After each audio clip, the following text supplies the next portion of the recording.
Hello students. Today now we have to discuss the concept of sets. So listen carefully.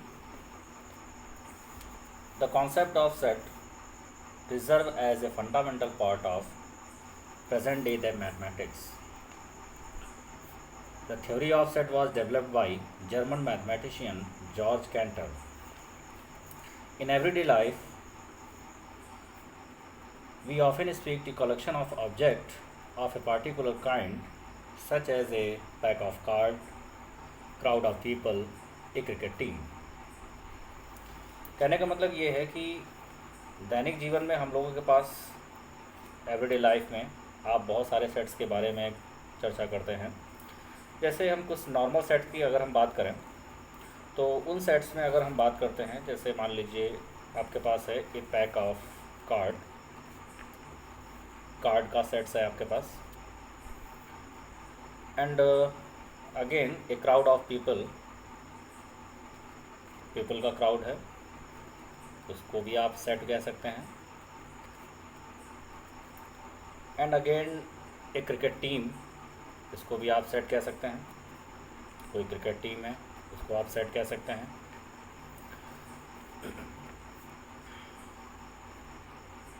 तो अगर हम mathematics की language में कहें, इन अ मैथमेटिक्स की लैंग्वेज में अगर हम सेट्स की बात करें तो वो हो सकता है set of all natural numbers, set of all natural number. Students, natural number की बात करें, नेचुरल नंबर आप लोग जानते हैं। नंबर्स की बात करें जो आपके पास काउंटिंग नंबर्स होते हैं वो नेचुरल नंबर होते हैं। Example 1 2 3 4 5 and so on. तो ये आपके पास नेचुरल नंबर हैं, ये आपके पास इनका सेट्स हो सकता है। कोई पॉइंट्स हम ले लेते हैं, वो भी आपके पास सेट में काउंट हो सकते हैं। इसी तरीके से प्राइम नंबर का हमारे पास सेट हो सकता है। कुछ प्राइम नंबर्स होते हैं, उनका सेट हम ले सकते हैं। तो कंडीशंस को अगर हम देखें तो हमारे पास नंबर ऑफ़ सेट्स हम लोग यहाँ पर देखते हैं। कुछ ऐसे भी सेट्स आप दैनिक जीवन में देखते हैं, जैसे आपके पास कोई सेट है। अब जैसे आपके पास अल्फ़ाबेट में से हैं, आपके पास कोई वैल्यू है, अल्फ़ाबेट्स में है। अल्फ़ाबेट्स में आपके पास गिवन है ABCDEFGH, ठीक है। इस तरीके से आपके पास कुछ लेटर यहाँ पर इंग्लिश अल्फ़ाबेट है, तो इनका भी सेट्स हो सकता है। अब इन्हीं अल्फ़ाबेट में अगर हम बात करें, वॉवेल्स की बात करें, वॉवेल्स को अगर हम एक साथ लेते हैं, आप जानते हैं वॉवेल्स में क्या होते हैं, AEIOU, ठीक है। तो ये भी हमारे पास सेट्स में हो सकते हैं, ये भी आपके पास सेट, इनका भी सेट बन सकता है। कॉन्सोनेंट्स का अलग सेट्स बन सकता है। तो नंबर ऑफ़ सेट्स की बात कर रहे हैं यहाँ पर, ठीक है। इसी तरीके से आपके पास रिवर्स का सेट हो सकता है, जैसे आपके पास इंडिया में या बाहर भी आपके पास बहुत सारी रिवर्स होती हैं, उनका आप सेट ले सकते हैं। वेरियस काइंड्स ऑफ ट्रायंगल्स हैं, उनका सेट हो सकता है। इक्विलैटरल है, ठीक है, एंड सो ऑन। इस तरह से बहुत सारे सेट्स हो जाएंगे आपके पास। कुछ इक्वेशंस होते हैं, इक्वेशंस की बात करें, अगर आप उनका सोल्यूशंस करते हैं, सोल्यूशंस में जो आपके पास वैल्यूज़ आती हैं उनको भी अगर हम बात करें तो उनका भी सेट्स हो सकता है। तो क्वाड्रेटिक इक्वेशंस है तो उसमें आपके पास नंबर ऑफ़ एलिमेंट्स, उसमें जो x का वैल्यू फाइंड होती है उसमें 2 वैल्यू फाइंड होती है, तो उनका आपके पास सेट हो सकता है। तो कहने का मतलब हमारे पास नंबर ऑफ़ सेट्स हैं। अब बात ये आती है कि सेट्स तो हमारे पास काफ़ी सारी चीज़ें हैं, तो क्या जितनी भी हमारे पास वैल्यू आप देख रहे हैं, क्या वो सभी सेट्स में हैं? क्या वो सभी सेट हैं? तो इसकी हम बात करते हैं मैथमेटिक्स की लैंग्वेज में कि इनका कलेक्शन हमारे पास, इनसे आपको क्या देख रहे हैं, इनमें सब आपके पास ऑब्जेक्ट्स हैं। ये सब आपके पास जैसे पैक ऑफ कार्ड है, क्राउड ऑफ पीपल है, क्रिकेट टीम है, और मैथमेटिक्स में देखते हैं नेचुरल नंबर्स हैं, पॉइंट्स हैं, प्राइम नंबर हैं, और अल्फ़ाबेट्स में आप देख रहे हैं। तो ये इसमें आप यहाँ पर क्या देख रहे हैं कि यहाँ पर हमारे पास क्या है, ऑब्जेक्ट्स हैं, ऑब्जेक्ट्स कह लें, ठीक है। यहाँ पर आप ऑब्जेक्ट्स की बात कर सकते हैं, ऑब्जेक्ट्स की बात कर लें, और या फिर एलिमेंट्स की बात कर लें, या फिर मेंबर्स की बात कर लें, या फिर कोई भी आप चीज़ यहाँ पर देख सकते हैं, ठीक है। तो ये सब सिनोनिम्स टर्म्स हैं, ये आप एक साथ आपके पास एक ही तरीके के वर्ड्स यूज़ हो रहे हैं यहाँ पर।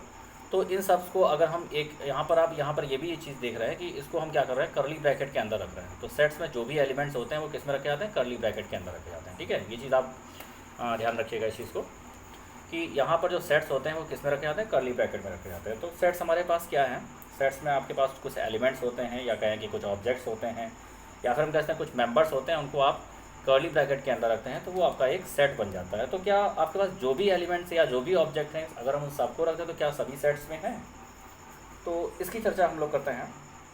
तो चलिए इसको हम स्टूडेंट डिस्कस करते हैं। क्या ऐसे भी हमारे पास कुछ होते हैं, सब सारे हमारे पास सेट्स होंगे कि नहीं होंगे, इसके बारे में हम लोग डिस्कस करते हैं।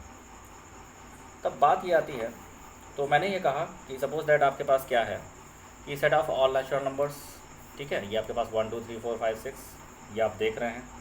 यहाँ पर हमारे पास नंबर्स आप यहाँ पर देख सकते हैं कि यहाँ पर नंबर्स बन सकते हैं। ठीक है, तो कुछ ऐसे भी एलिमेंट्स होते हैं यानी कि जिनको हम डेफिनेटली डिसाइड कर सकें कि नहीं, हाँ जिनके बारे में आपके पास बात हो रही है वो आप बिल्कुल आप उसको आप क्या कर सकते हैं कि ये हमारे पास नंबर्स बन ही जाएं। ठीक है, जिनको आप डिसाइड कर लें कि नहीं हमारे पास जिनकी बात हो रही है वो हमारे पास बन रहे हैं, तो वो हमारे पास नंबर ऑफ कंडीशन ये हो गई कि डेफिनेटली डिसाइड जिनको कर रहे हैं वो हमारे पास सेट में हो जाएंगे। ठीक है, दूसरा क्या है, दूसरा हमारे पास ये हो सकता है कि इसमें कोई भी जो वैल्यू है वो वेरी नहीं करनी चाहिए पर्सन टू पर्सन। अगर कोई वैल्यू हमारे पास पर्सन टू पर्सन वेरी कर रही है तो वो भी आपके पास सेट में काउंट नहीं होता है। तो इसका मतलब ये हुआ कि सेट हमारे पास क्या है, सेट एक वेल डिफाइंड कलेक्शन है। ठीक है, अगर हम डेफिनेशंस की बात करें तो सेट क्या है, set is a well defined collection, set is a well defined collection of objects। तो हमारे पास क्या है कि set is a well defined collection of objects, यानी सेट जो है आपका ऐसे ऑब्जेक्ट्स का कलेक्शन है जो कि वेल डिफाइंड हो। ठीक है ना, सेट हमारे पास किन ऑब्जेक्ट्स का कलेक्शन है जो कि वेल डिफाइंड हो। अब वेल डिफाइंड कलेक्शन से हमारे पास दो टर्म्स आते हैं कि हमारे पास जो कलेक्शन हो रहा है वो कैसा होना चाहिए, डेफिनेटली डिसाइड्स होना चाहिए। और दूसरी बात मेन इंपॉर्टेंट थिंग्स यहाँ पर ये है कि वो आपका वेरी नहीं करना चाहिए, पर्सन टू पर्सन वेरी नहीं करना चाहिए। ठीक है ना, दो इंपॉर्टेंट थिंग्स यहाँ से निकल करके आती हैं। ठीक है, तो ये चीज़ आप इसको माइंड में रखिएगा। तो हमारे पास क्या निकल के आ रहा है, नंबर फर्स्ट कि यहाँ पर हमारे पास क्या हो सकता है कि हमारे पास जो वैल्यू है वो डेफिनेटली डिसाइड होनी चाहिए। ठीक है ना, डेफिनेटली डिसाइड होनी चाहिए कि जिस भी ऑब्जेक्ट्स की बात कर रहे हैं, जिस भी मेंबर्स की बात कर रहे हैं तो वो हमारे पास बिल्कुल होना चाहिए। और दूसरा ये वेरी नहीं करना चाहिए, it may be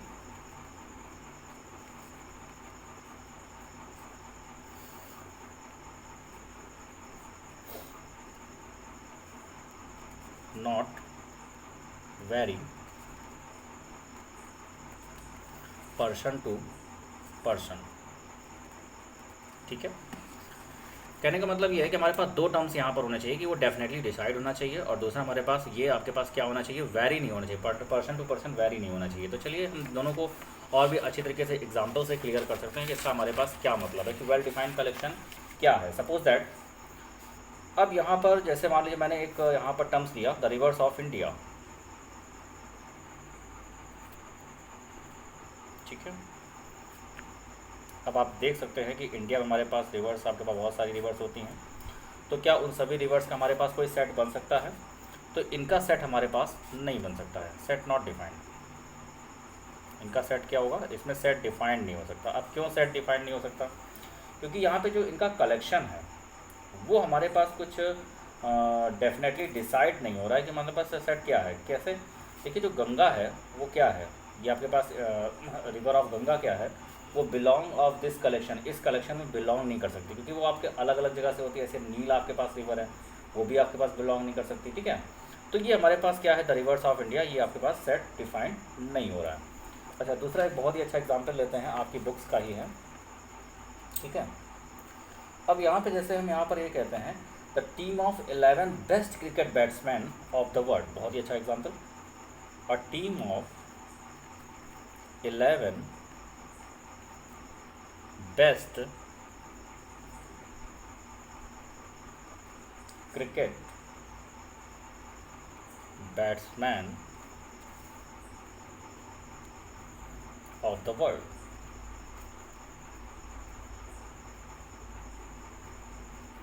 the team of 11 best batsman of the world. अब देखो यहाँ पर हमारे पास इसकी हम बात करें तो यहाँ पर हमारे पास क्या चाहिए, वर्ल्ड में आपके पास ऐसी टीम चाहिए बेस्ट क्रिकेट टीम, ठीक है ना, 11 लोगों की ऐसी बेस्ट टीम चाहिए जो कि हमारे पास क्या हो, बेस्ट क्रिकेट बेस्ट टीम, ठीक है ना, बेस्ट हो हमारे पास। तो यहाँ पर क्या हो सकता है अभी,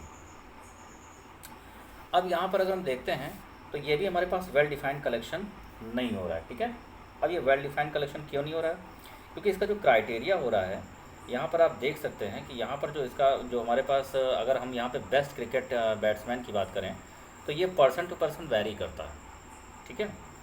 अब यहाँ पे मैंने ये कहा कि वो अगर हम किसी भी सेट्स की बात कर रहे हैं तो वो आपके पास क्या होना चाहिए, उसका डेफिनेटली डिसाइड होना चाहिए, वो कभी भी वैरी नहीं करना चाहिए कि मतलब एक बार कुछ और हो रहा है उसके बाद दूसरी बार कुछ बदल जा रहा है, ठीक है। तो वो बदलना नहीं चाहिए, पर्सन टू पर्सन बदलना नहीं चाहिए, ठीक है, वो वही होना चाहिए आपका। तो यहाँ पर क्या हो रहा है कि बेस्ट क्रिकेट टीम में क्या है कि वो आज कोई और बेस्ट है, इसके बाद में कल कोई और बेस्ट होगा, इसके बाद में फिर कोई और बेस्ट हो सकता है, तो ये पर्सन टू पर्सन वेरी कर रहा है। तो best cricket batsman of the world तो ये हमेशा बदल रहा है। तो यहाँ पर आप क्या देख रहे हैं कि इसका जो क्राइटेरिया है वो आपका पर्सन टू पर्सन वेरी कर रहा है। अब अगर इसका criteria person to person vary कर रहा है तो इसका मतलब ये क्या है कि ये भी आपका सेट नहीं है, इट नॉट सेट, ठीक है। तो सेट क्या है, सेट आपका वेल डिफाइंड कलेक्शन है। तो चूँकि ये वेल डिफाइंड कलेक्शन आपका नहीं है, ठीक है, अब आप देख सकते हो कि ये वेल डिफाइंड कलेक्शन नहीं हो रहा है, इसलिए और क्यों नहीं हो रहा है, क्योंकि ये बेस्ट क्रिकेट टीम हमारे पास पर्सन टू पर्सन वैरी करेगी। आज कोई और बेस्ट है, आज सचिन तेंदुलकर हैं, उसके बाद कल कोई और होगा, ठीक है ना, धोनी होंगे। तो इस तरीके से पर्सन टू पर्सन वैरी कर रहा है। तो जो आप पर्सन टू पर्सन वैरी कर जाए, जो चेंज जाए, तो पूरी तरीके से डिसाइड ना हो पा रहा हो, तो वो हमारे पास सेट में काउंट नहीं होते हैं। तो इस चीज़ को आप ध्यान में रखेंगे। तो चलिए, तो ये तो बात हो गई हमारे पास सेट की। तो चलिए सेट के कुछ और भी हमारे पास एग्जाम्पल्स हैं, उनको हम बात कर लेते हैं, ठीक है। फर्स्ट, सेकंड, इसी तरीके से और भी हमारे पास ऑब्जेक्ट्स हैं। अब अगर हम बात करते हैं odd number, odd natural number less than 10। अब इसमें आप क्या देख रहे हो, ये डेफिनेटली डिसाइड है। अगर हम नेचुरल नंबर की बात करें और ऑड नेचुरल नंबर की बात करें जो कि हमारे पास 10 से कम है, तो इनको आप डिफाइन कर सकते हैं, ठीक है। तो हमारे पास अगर इन चीज़ को हम पूरी तरीके से डिफाइन कर सकते हैं तो ये हमारा क्या है, एक वेल डिफाइंड कलेक्शन है। और वेल डिफाइंड कलेक्शन है तो ये हमारा सेट है, ठीक है, इट इज़ अ सेट। तो ये हमारा सेट में काउंट हो रहा है, ठीक। ये हमारे पास सेट नहीं है और ये भी हमारे पास सेट नहीं है। और अगर हम आप इसको देखते हैं लेस देन 10 नेचुरल नंबर जो कि 10 से लेस देन है, तो हमारे पास क्या क्या हो सकते हैं, 1 हो सकता है, ठीक है, 3 हो सकता है, 5 हो सकता है, 7 और 9। तो ये हमारे पास सेट हो सकते हैं 1, 3, 5, 7, 9। अब बात ये आती है कि हमारे पास ये जो सेट्स हैं, अब यहाँ पे आप दो चीज़ों में सेट लिखे हुए हैं। आप देख सकते हो कि यहाँ पर जो आपके पास सेट लिखे हुए हैं वो दो टाइप से लिखे हुए हैं। एक आपके पास इस तरीके से हमारे पास वर्ड्स में लिखे हुए हैं और एक हमारे पास के नंबर्स में लिखे हुए हैं। तो इस तरीके से सेट हम दो तरीके से सेट को रिप्रेजेंट कर सकते हैं। ये जो रिप्रेजेंट करने का तरीका है ये कहलाता है रोस्टर फॉर्म, ठीक है। ये कौन सा फॉर्म कहलाता है, रोस्टर फॉर्म या टेबलर फॉर्म कहते हैं। और ये आपका जो लिखा हुआ है वो सेट बिल्डर फॉर्म कहलाता है, ठीक है। उससे पहले हम बात कर लेते हैं कि सेट में आपने कैसे लेटर्स को रखा हुआ है। कर्ली ब्रैकेट के अंदर सेट्स को रखा हुआ है और सेट को जो आप डिनोट करते हैं वो हमेशा कैपिटल लेटर से डिनोट करते हैं। तो किसी भी सेट को हम कैपिटल लेटर से डिनोट कर सकते हैं। सपोज दैट एक्स कह सकते हो इस सेट को, ठीक है ना, इस सेट को ए कह सकते हो, बी कह सकते हो, पी कह सकते हो या कुछ भी आप कह सकते हैं। लेकिन आपको डिनोट करना है तो सिर्फ कैपिटल लेटर से ही करना है। जब तक अगर आपके पास क्वेश्चन में अगर कुछ मेंशन होता है तो फिर आप उस तरीके से कर सकते हैं। लेकिन अगर मेंशन नहीं है और आपको किसी सेट को डिनोट करना है, ठीक है ना, लेट करना है, सपोज करना है आपको, तो हमेशा कैपिटल लेटर से ही डिनोट करेंगे। अब सपोज करें आपको एलिमेंट्स को डिनोट करना है तो एलिमेंट्स आपके कैसे डिनोट होंगे, हमेशा स्मॉल लेटर में। तो एलिमेंट्स किस में होंगे, स्मॉल लेटर में। स्मॉल लेटर में कौन होंगे,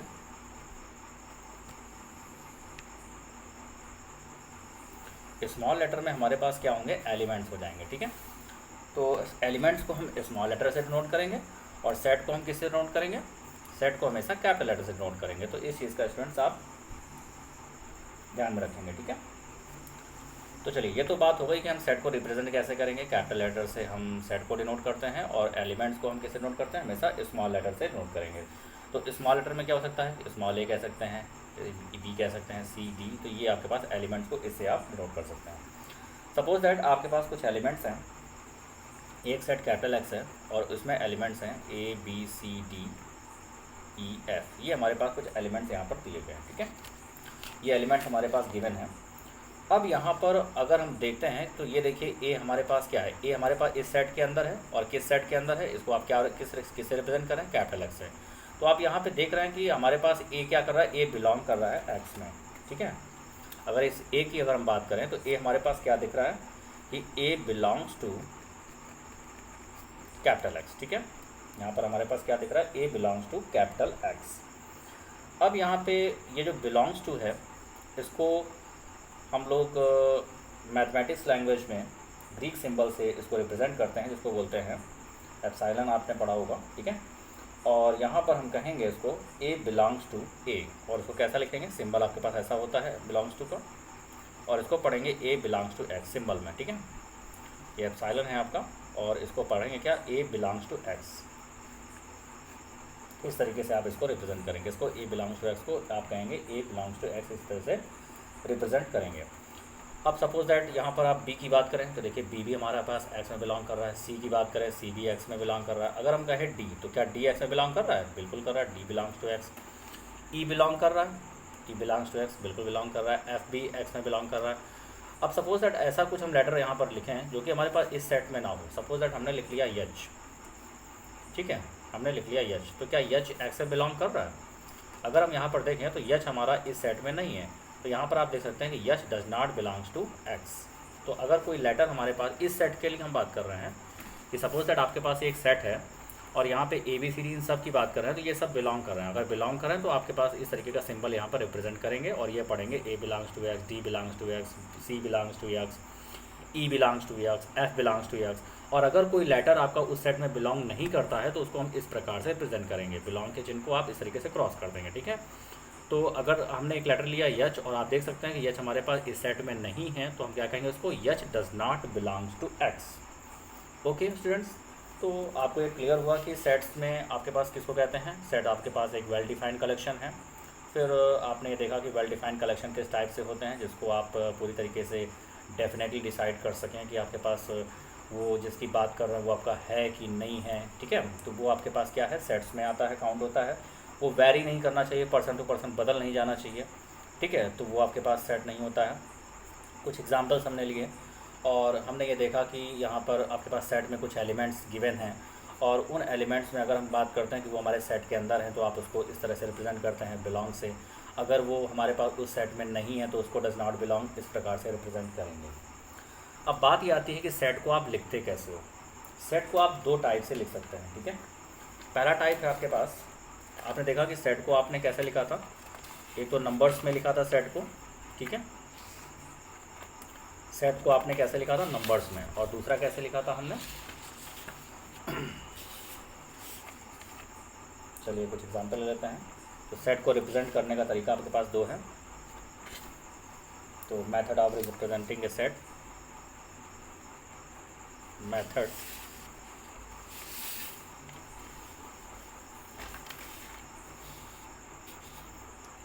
ऑफ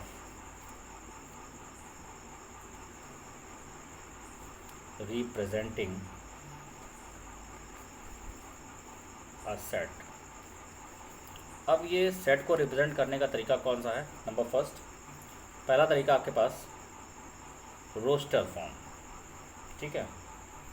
पहला तरीका क्या आपके पास है, रोस्टर फॉर्म, और इसी को कह सकते हैं टैबुलर फॉर्म।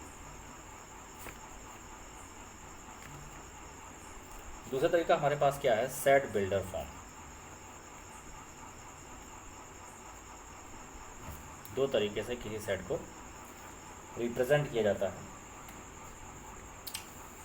तो चलिए अब यहाँ पर हम बात करते हैं set of all natural number which device, ठीक है, या फिर ऐसा कह लें set of all natural numbers, the set of all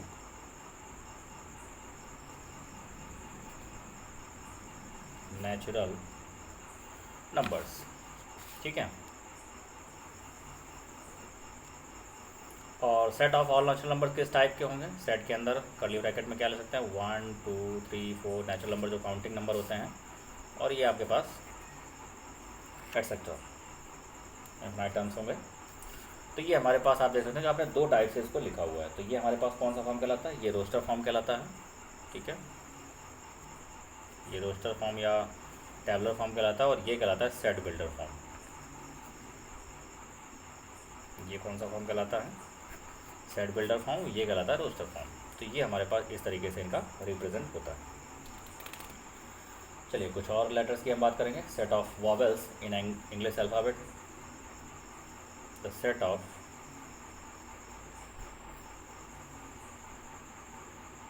all vowels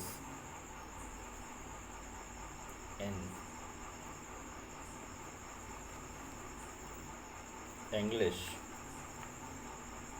alphabets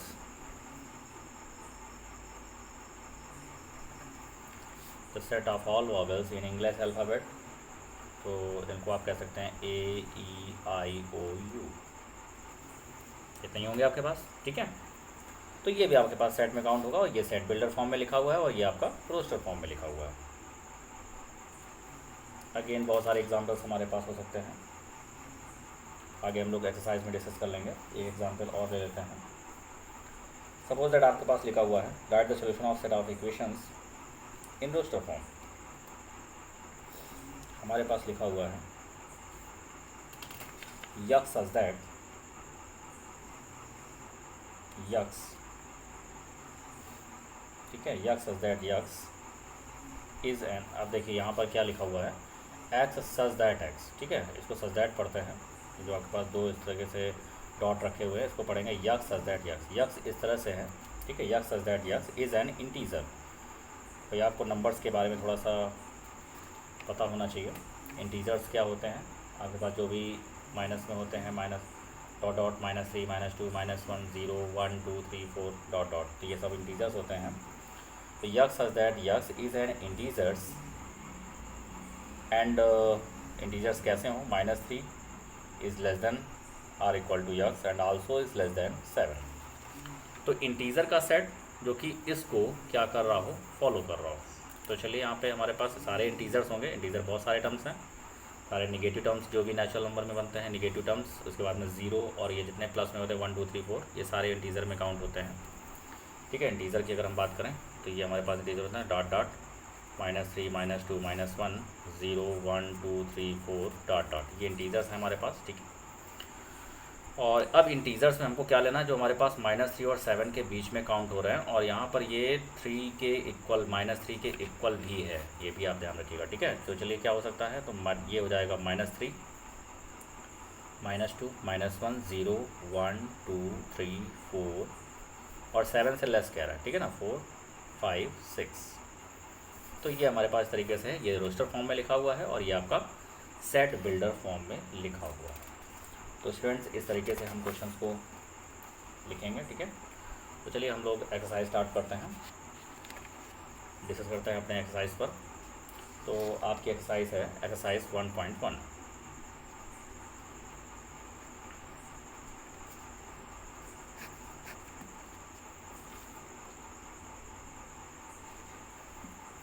तो 1.1 में पहला क्वेश्चन आपके पास है first.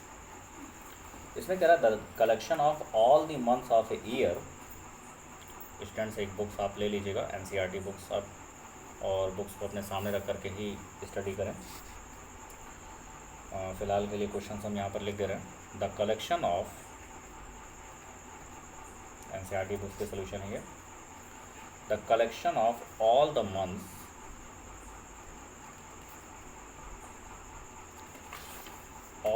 of a year beginning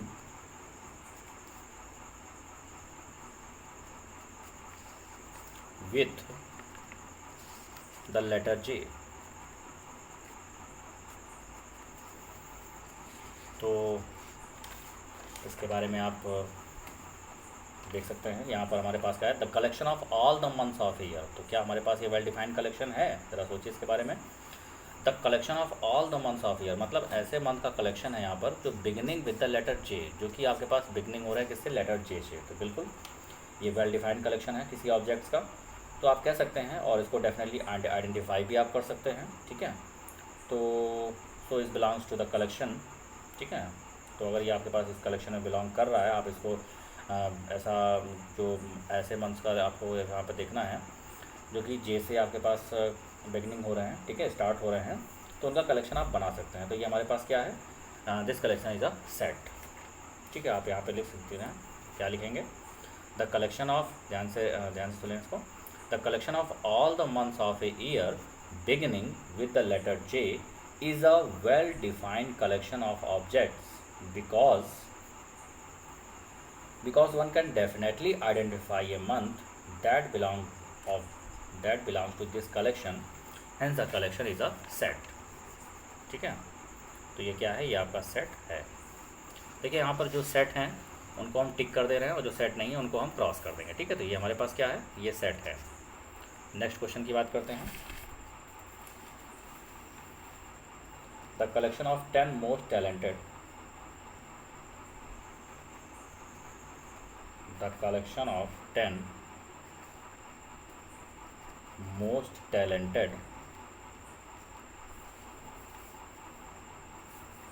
writers of India.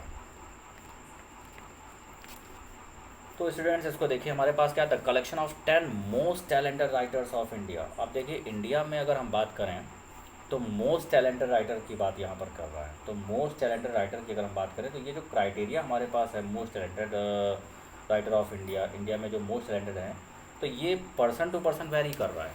क्योंकि आज की डेट में अगर हम बात करें तो आपके पास मोस्ट टैलेंटेड आपके पास वैल्यू निकाल सकते हैं कि हमारे पास कौन से बहुत ही अच्छे राइटर्स हैं हमारे पास। लेकिन अगर हम अगले पिछले कुछ सालों की बात करें या फिर आगे की अगर हम डिस्कस करें तो वो फिर से वैरी कर जाएगा। तो ये पूरी तरीके से डिसाइड नहीं हो सकता है कि हमारे पास मोस्ट टैलेंटेड वही थे या आगे आने वाले टर्म्स में कोई बदलेंगे नहीं। तो ये क्या हो रहा है, ये हमारे पास वेल डिफाइंड कलेक्शन नहीं हो रहा है।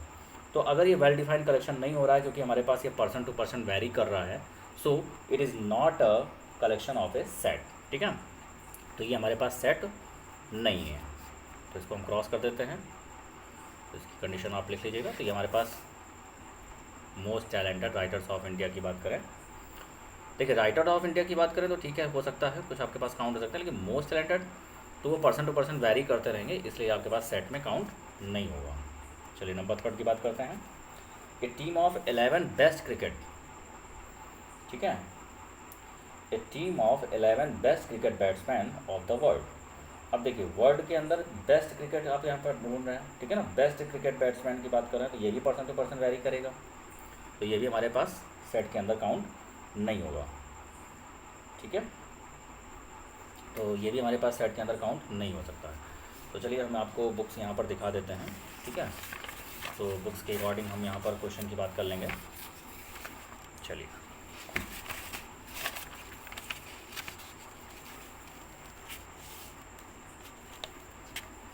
एक मिनट, तो ये भी आपके पास क्या होगा, the collection of all boys in your class. चलिए बुक्स थोड़ा सा प्रॉब्लम है, बुक्स को आप रख लीजिएगा अपने हिसाब से, क्वेश्चन को लिख देते हैं। The collection of all boys in your class, ठीक है, द कलेक्शन ऑफ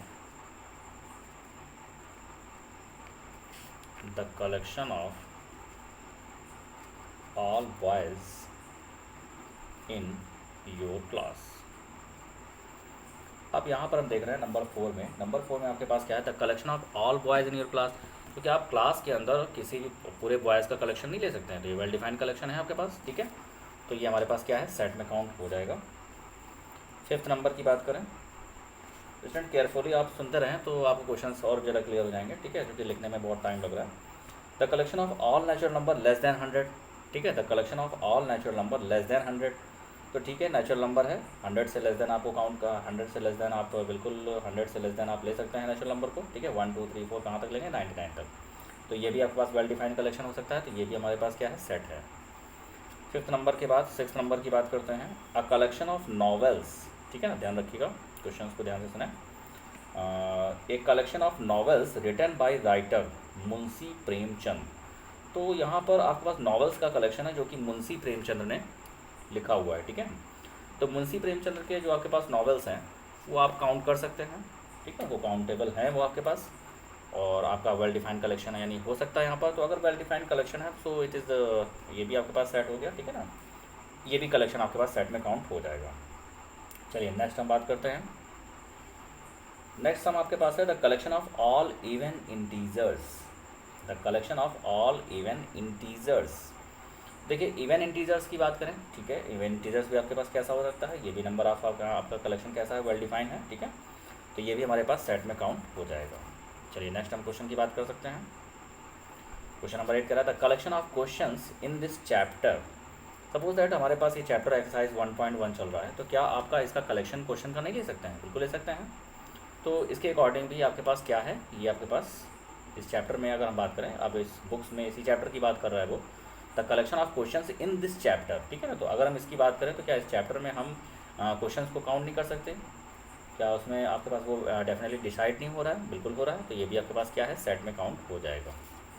चलिए नेक्स्ट हम बात करते हैं, लास्ट आपके पास है इसका फर्स्ट का, the collection of a most dangerous animals of the world. अब देखिए मोस्ट डेंजरस एनिमल्स, अब कभी कभी ऐसा होता है कि हमारे पास डेंजरस एनिमल्स की बात करें तो सबके लिए डेंजरस एनिमल्स अलग अलग होते हैं। देखिए आपने ट्रेनर को देखा होगा, जैसे आप आमतौर पर देखें तो आप लायन से डर जाते हैं, ट्रेनर नहीं डरते हैं, ठीक है। किसी के लिए कोई डेंजरस होता है, जैसे कुछ लोग सांप है, सांप से डरते हैं, कुछ लोग नहीं डरते हैं, तो कहते हैं बहुत ख़तरनाक होते हैं, ठीक है, और कुछ लोग बिल्कुल नहीं डरते हैं। तो यहाँ पर क्या मोस्ट डेंजरस एनिमल्स को यहाँ पर काउंट करना थोड़ा सा क्या है, मुश्किल है। ये पर्सन टू पर्सन वेरी कर रहा है। तो अगर ये पर्सन टू पर्सन वेरी कर रहा है most dangerous animals of the world, तो ये भी हमारे पास सेट में काउंट नहीं होगा। तो हमारे पास कुल मिलाकर के बात ये आती है कि मैथमेटिक्स की लैंग्वेज में सेट्स हमारे पास क्या है, वेल डिफाइंड कलेक्शन, जो कि हमारे पास पर्सन टू पर्सन वेरी ना करें और डेफिनेटली हमारे पास डिसाइड हो कर सके कि ये इसी की बात हो रही है, ठीक है।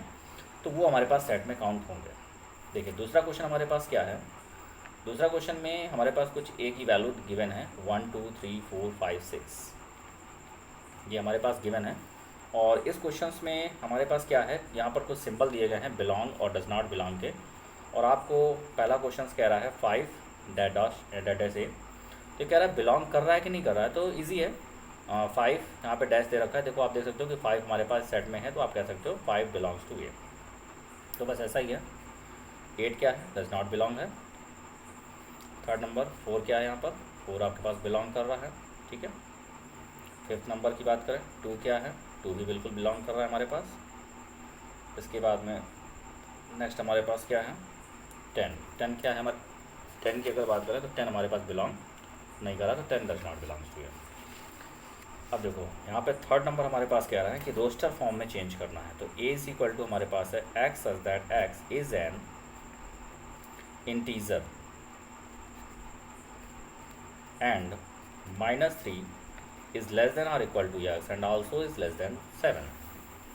तो ये क्वेश्चन है भाई, किसमें लिखा हुआ है, सेट बिल्डर फॉर्म में लिखा हुआ है, आपको इसको रोस्टर फॉर्म में चेंज करना है। अभी मैंने इस क्वेश्चन को किया था, इंटीजर हो जो कि इसको, ठीक है, इसको फॉलो कर रहा हो, तो क्या हो सकता है भाई, -3 को लेना है यहाँ पे, -3 हो जाएगा, -2 -1 0 1 2 3 4 5 और कहाँ तक जाएगा 6 तक, जो कि 7 से लेस है।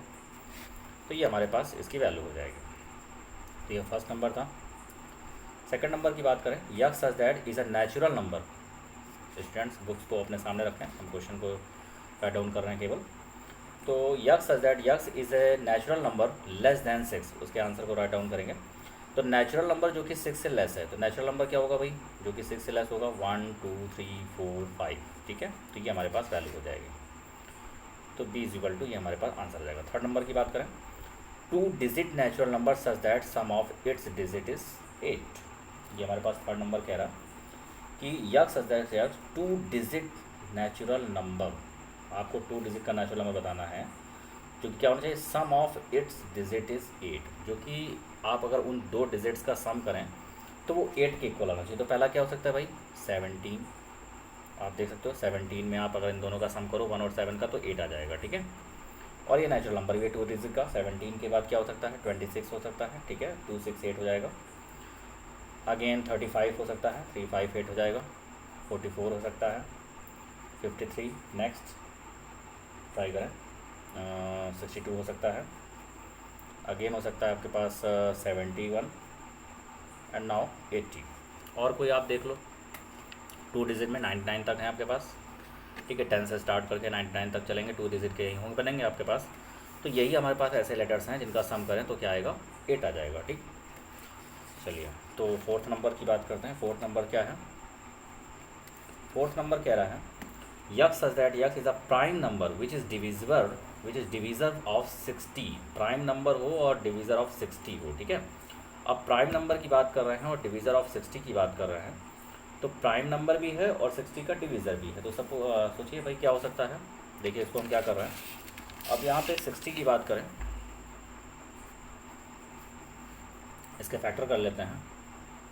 देखिए इसके फैक्टर बनेंगे 30 एंड 15, 3 5 15 एंड 5। तो 60 के फैक्टर बन रहा है 2 इंटू 2 इंटू 3 इंटू 5। तो यहाँ पर अगर बात करें, देखिए आपके पास 2 रिपीट है। अच्छा एक चीज़ और ध्यान रखिएगा, इस सेट में टर्म्स रिपीट में नहीं होते हैं, ठीक है। सेट के अंदर अगर कोई टर्म्स लिखे हैं तो वो रिपीट में नहीं होते हैं, ठीक। उनको रिपीट नहीं करते हैं, वो टर्म्स एक ही बार आप लिखेंगे, रिपीट एलिमेंट्स यहाँ पे नहीं लिखे जाते हैं। तो देखो अगर हम बात करें तो यहाँ पर 2 2 3 इंटू 5, तो ये हमारे पास इसका फैक्टर बन रहा है, तो ये सब उसके 60 के डिविज़र होंगे। तो यहाँ पर क्या हो जाएंगे 2 3 5, ये हमारे पास इसका सेट बनेगा, ठीक। तो इसका आंसर क्या हुआ, यहाँ पर बात करें कि x that x is the prime number which is divisor of 60। तो ये हमारे पास प्राइम नंबर भी हैं, आप देख सकते हो 2 भी प्राइम है, 3 भी प्राइम है और 5 भी प्राइम होता है, और ये सब 60 के डिविज़र भी है। तो ये हमारे पास इसका आंसर हो जाएगा, ठीक है। तो देख सकते हैं स्टूडेंट्स, ये हमारे पास इस तरह से क्वेश्चन आप कर सकते हैं। नेक्स्ट हम लोग बात करते हैं ई नंबर की। ई नंबर पे हमारे पास क्या कह रहा है कि set of all letters in the word trigonometry. हमारे पास वर्ड क्या है, ट्रिग्नोमेट्री। तो इसको रोस्टर फॉर्म में चेंज करना है। तो मैंने बताया कि आप रोस्टर फॉर्म में बिल्कुल चेंज कर सकते हैं। तो यहाँ पे जितने लेटर्स हैं वो हम लिख देंगे यहाँ पर, ठीक है। इसको राइट डाउन करेंगे, पूरे लेटर्स को लिखेंगे, लेकिन मैंने क्या बताया कि सेट में रिपीट एलिमेंट्स नहीं होते हैं। तो क्या क्या हो सकता है भाई, टी हो सकता है, आर आई जी कॉमा करके लिख दें, ओ एन। ओ देखिए हम यहाँ पर रिपीट नहीं करेंगे इसको, ठीक है। एन के बाद नेक्स्ट हो जाएगा एम, ई, टी हो चुका है, आर भी हो चुका है अभी, वाई। तो ये हमारे पास क्या हो गया, इसका आंसर हो गया, ठीक है। ये हमारा ई था।